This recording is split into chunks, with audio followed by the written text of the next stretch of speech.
Hi hello అందరికీ welcome to Gudivada పిల్ల channel. అసలు బర్త్డేస్ అంటే చిన్నప్పుడు ఒక పెద్ద సెలబ్రేషన్ లేదా ఒక పండగలాగా ఉండేది. నాకైతే ఈ బర్త్డేకి వెళ్ళినప్పుడు అలాగే అనిపించింది అనమాట. చైల్డ్హుడ్లో అసలు బర్త్డేస్ చాలా స్పెషల్గా ఉండేవి.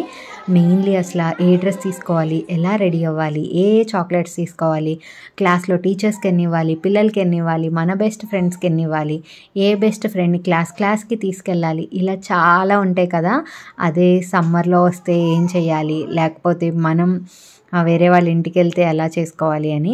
అండ్ రాగా అయితే మొన్న బర్త్డే చేసుకుంది ఇక్కడ వాళ్ళ మామయ్య వాళ్ళ ఇంట్లో. ఇంక మేము కూడా వెళ్ళాం అనమాట, దగ్గరే కదా అన్నట్టు. ఇంక అక్కడ పిల్లల హడావిడి అంతా భలే అనిపించింది. నాకు సడన్గా నా చైల్డ్హుడ్ గుర్తుకొచ్చింది అనమాట. ఇక్కడ తను వచ్చి ఒక 1 వీక్, బట్ ఇక్కడ చాలామంది ఫ్రెండ్స్ అయితే చేసేసుకుంది. వాళ్ళందరూ గిఫ్ట్స్ కూడా ఇచ్చారు రాగాకి. అండ్ తను చాలా హ్యాపీగా ఉందన్నమాట. ఇంకా సుబ్బు అయితే పడుకున్నాడు లాస్ట్కి. ఇంకా